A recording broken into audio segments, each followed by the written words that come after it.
Hello, welcome. My name is Melissa. I'm HealthAware's registered dietitian. This is our online Carb Smart class. Today, we're talking about one of my favorite topics, actually, fiber. I don't know why it's one of my favorite topics, but it always is enjoyable for me to talk about. So that's what we're talking about today, fiber. You've probably heard people say things like, I need to get more fiber in my diet, or you've probably even said that yourself.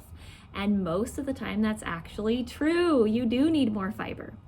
Fiber is an important component of healthy eating, but unfortunately most people don't get enough of it in their diet each day. Fiber is part of the carbohydrate group.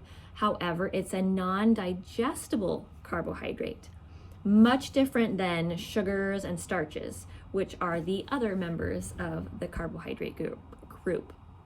So fiber is split up into two main categories based on how it reacts within the body. So we have soluble fiber and we have insoluble fiber. Let's talk about soluble fiber first. Soluble fiber blends with water in the gut and forms a gel-like substance. It has various health benefits, many health benefits, and feeds the good bacteria that lives in our gut. So you'll also hear that soluble fiber is fermentable. So it ferments. That's sort of the process of the good bacteria eating the fiber. Now, insoluble fiber, on the other hand, does not dissolve in water, and it passes through the digestive system mostly unchanged. Because of this, it acts mainly as a bulking agent for our bowel movements and maybe helps speed along the passage of food and water through the gut. How much fiber then do you need to eat in a day? The current recommendation is 25 grams per day for women and 38 grams a day for men. The typical American does not reach that recommended amount of fiber in the day. Now, why? Why are we talking about fiber? Why is it important? Why should we eat fiber? There are many potential health benefits to getting enough fiber in your diet. As I mentioned, fiber, the soluble kind of fiber, feeds the good bacteria in your gut. The bacteria in the large intestine can impact our health in many ways, including weight management, blood sugar control, immune function, and even our brain function. The one downside to feeding the good bacteria in the gut is that they can produce gas. So that's why if you eat a lot of soluble fiber in a meal, such as beans, you often have an increased amount of gas. Fortunately though, those side effects typically tend to decrease or go away over time as your body adjusts. So when I'm telling people to get more fiber in their diet, like eating more beans, starting off with small amounts and increasing over a few weeks over time can help minimize some of those gas effects. Another reason that fiber is good for us, fiber can help with weight management. It bulks up your meals, leaving you feel fuller on fewer calories. Your stomach is more full volume-wise. As fiber soaks up water in the intestine, it slows down the absorption of nutrients and increases your feelings of fullness. In addition, there is research that shows that when we eat a high fiber diet, we eliminate more calories through our stool, meaning we don't necessarily absorb all the calories that we eat.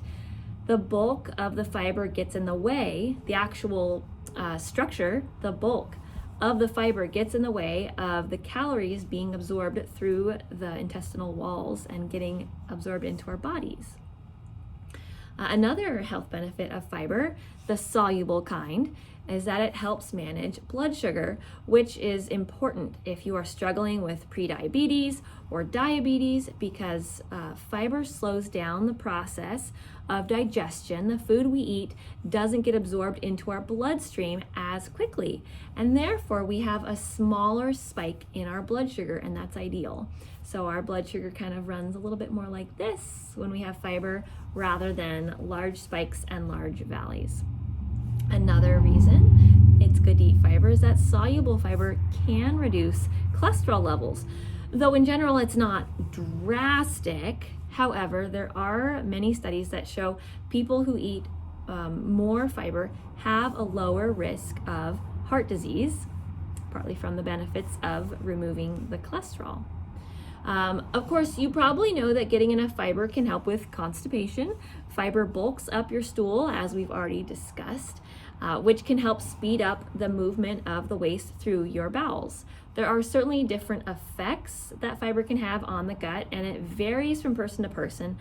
Like I mentioned a moment ago, I recommend slowly increasing the amount of fiber that you eat, and also making sure that you're drinking enough water along with that, which may involve drinking more water than you typically drink. A lot of people I find are not drinking enough water, so increasing that can also be very important with eating more fiber. Finally, many studies have found that fiber may help reduce your risk of colorectal cancer. It's not a hard and fast rule yet. There's more research needed, but there is evidence to support that right now. The thing to remember is that while both soluble and insoluble fiber are good for us, the majority of the health benefits do come from the soluble types of fiber, which is the fermentable type of fiber. Remember, that feeds the good bacteria in the gut, and it combines with the water in the gut to form more of that gel-like substance. So, which foods have fiber? In general, as a blanket statement, plant foods have fiber. Animal-based foods do not contain fiber. So meat, poultry, fish, seafood, eggs, milk, yogurt, cheese, butter, none of those foods naturally contain fiber. There might be types of yogurt, for example, that have things added to them so that they have fiber in them, but naturally yogurt and all those other animal type of foods don't have fiber. Fiber comes from fruits and vegetables and beans, legumes, nuts, seeds, and whole grains. All of those plant things have fiber. Fiber supplements do exist, as you probably know, but it is recommended to get your fiber from food sources as much as possible. When you get fiber from food sources, you're getting lots of other important nutrients besides just the fiber. Also, the plant foods that have fiber in them are better for our health overall than the animal-based foods are. As we wrap up, we're going to talk about just a few of the food sources and how much fiber they have in them. Some of my favorites. So lentils have about 15 grams of fiber in 1 cup of cooked lentils. Garbanzo beans have about 12 grams of fiber in 1 cup of cooked. Oats have about 16 grams of fiber in 1 cup cooked. Strawberries, fresh strawberries, in 1 cup of fresh strawberries, there's about 3 grams. Raspberries, on the other hand, in 1 cup of raspberries have about 8 grams of fiber. That's a lot. Carrots, 1 cup of carrots, raw carrots, about 3.5 or so grams of fiber. Broccoli, one of my favorite vegetables, 1 cup of broccoli has about 2.5 grams of fiber. And almonds, so into the nut realm, 1 ounce, which is about 200 calories, a small handful, has about 3.5 grams of fiber. And chia seeds, something you can throw in smoothies or oatmeal, whatever you like. In 1 ounce, which is a decently small amount, there's about 10.5 grams of fiber.